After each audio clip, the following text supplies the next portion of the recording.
Imagine you could watch the exact moment a universe decided to exist. I can't explain what that means either. But here is the thing. That moment already happened, and you are what came after it. Not a witness to the event. The event itself, still unfolding, still arriving, still becoming whatever it is that consciousness becomes when it finally notices itself. There is a kind of fish, and this is real, not metaphor, that lives so deep in the ocean that no light has ever reached it. It has no eyes, not because eyes failed to develop, but because in the place where it lives, eyes were never necessary. The darkness is so complete and so ancient that the fish doesn't experience it as darkness. It simply experiences it as the world. And then there is you, somewhere on the surface of a planet that has been spinning for 4.5 billion years, inside a body that took evolution 300 million years to build, behind eyes that can detect a single photon of light. You are sitting with the particular and unrepeatable fact of being aware that you exist. The fish doesn't know it's in the dark. You know you're in the light. And nobody told you how strange that is. The universe is approximately 13.8 billion years old. For most of that time, for the overwhelming, incomprehensible majority of it, nothing was aware that any of it was happening. Think about the last time you looked at the sky and felt, for just a second, that it was looking back. That feeling is new. Cosmically, embarrassingly new. Stars formed and collapsed. Galaxies collided.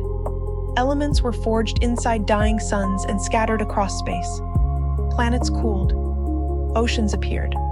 And all of it happened in complete silence, in the sense that matters most. There was no one to hear it. Consciousness arrived very late. Embarrassingly late if the universe were keeping score.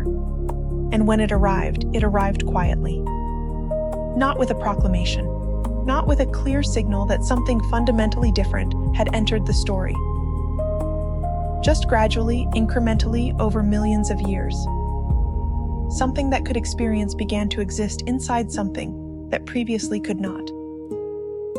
At some point, something looked up. We don't know exactly when.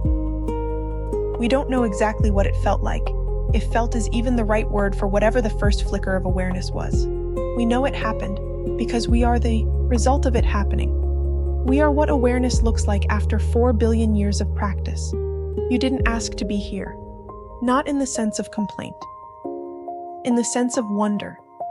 The fact of your existence was not something you participated in deciding. You arrived. The universe produced exactly the configuration of matter and energy and circumstance that resulted in someone sitting here, aware of sitting here, capable of wondering why. Through a process so improbable that most of the possible versions of history don't include you at all. That is not ordinary.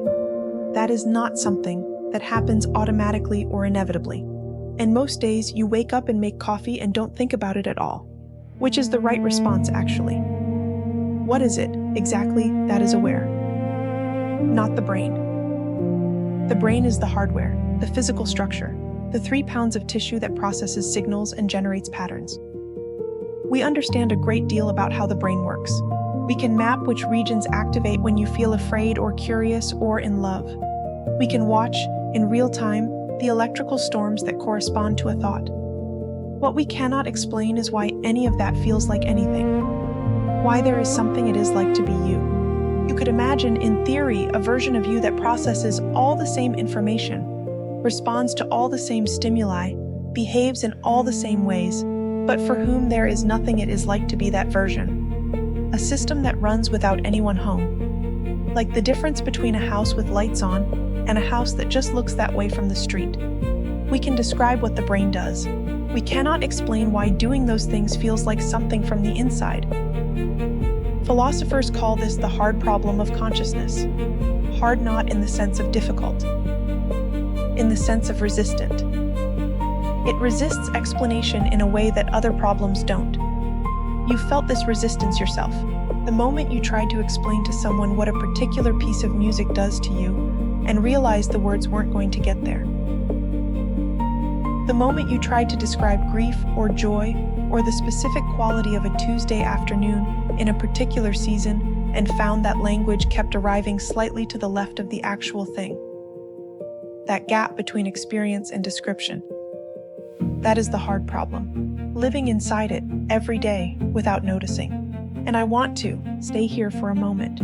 Not to solve it, not to reassure you that someone else has, but to acknowledge that you are living inside the mystery that has resisted every attempt at explanation. Right now, while you listen to this, there is something it is like to be you. That is not a small thing. That is the thing that makes everything else possible. The question isn't answerable, but it's yours.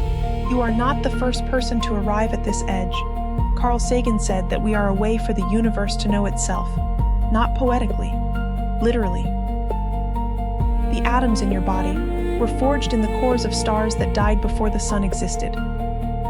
You are made of the universe, and you are aware of the universe, which means the universe, through you, has become aware of itself.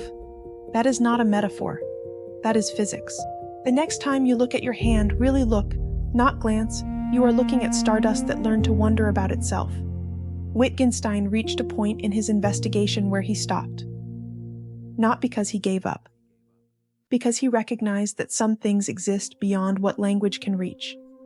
He ended one of his most important works with a single sentence. Whereof one cannot speak, thereof one must be silent. Not defeated, just honest. You've had this feeling. The moment something too large to name arrives, and you open your mouth and close it again. That is not failure. That is the edge he was describing. The Buddhist tradition has been sitting with this question for 25 centuries, not trying to answer what consciousness is, trying to investigate what happens when consciousness turns and looks at itself. What is aware of awareness? What is watching the watcher? Arriving, again and again, at something that resists every attempt to name it. Modern physics offers its own version of the same silence. Quantum mechanics, the most precisely tested theory in the history of science, describes a universe where the act of observation changes what is observed, where something that looks like consciousness seems to be woven into the structure of reality at its most fundamental level. Nobody agrees on what this means. That is not a failure of science. That is science being honest about where its current tools stop working. What all of these traditions share, the astronomer, the philosopher, the meditator, the physicist, is not an answer.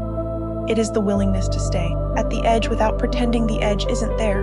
You are in good company. You began this, wherever you were when you pressed play, whatever was happening in the background of your day, carrying the question of existence the way most people carry it, as a problem to be solved, as something that should have an explanation by now, as the kind of thing that makes you feel vaguely anxious when it surfaces at 2 a.m. and you can't find your way back to sleep. What if it isn't a problem? What if the fact that you exist, that there is something it is like to be you, that you are the universe's way of knowing itself, that you are standing at the edge of a question that has defeated every attempt at resolution for as long as humans have been asking it? What if all of that is not a burden? What if it is the most extraordinary thing about you? Not the achievements, not the relationships, not the things you've built, or the person you've become, or the ways you've grown. Those matter. But underneath all of them, before any of them, there is just this. You are here.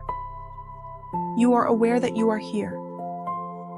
And the universe, which existed for 13.8 billion years without anyone to notice it, has produced exactly one of you. This particular arrangement of consciousness, this specific way of experiencing what it is like to be alive, which will exist for a brief and unrepeatable window, and then return to whatever it came from. You woke up this morning, made coffee, maybe, moved through the ordinary machinery of a day, and the whole time, underneath the noise, underneath the planning, and the worrying and the going through motions, something was here. Noticing, receiving, being aware of being aware. That something is not a small thing. That something is the only thing the universe has ever produced that can look back at itself and ask why. You are that something, and that is enough. I don't know what consciousness is. I want to be clear about that before this ends, not as a disclaimer, as the most honest thing I can offer after everything we've covered. The fish in the deep ocean doesn't know it's in the dark. You know you're in the light. And neither of us, not the philosophers, not the physicists, not the meditators who have spent lifetimes investigating this, knows exactly what that knowing is made of. What I know is smaller than that. You are here. This particular configuration of the universe, the one that reads and thinks and wonders, and sometimes wakes at 2 a.m. with questions that don't have answers, exists right now, in this moment, which is the only moment that has ever actually been available. The question of why you exist is not answerable, and the fact of your existence, unrequested, improbable, brief, and unrepeatable, doesn't need an answer to be extraordinary. The fish doesn't know it's in the dark. You know you're in the light. That's the whole thing. I make these for the moments when the ordinary suddenly feels like it contains something larger than it should. For the 2 a.m. questions that don't resolve. For the times you look up at the sky and feel, just for a second, that it's looking back. If this one found you at the right moment, subscribing means the next one will too. And if something landed somewhere real, leave a comment. What stayed with you? What question are you sitting with now? I'd genuinely love to know.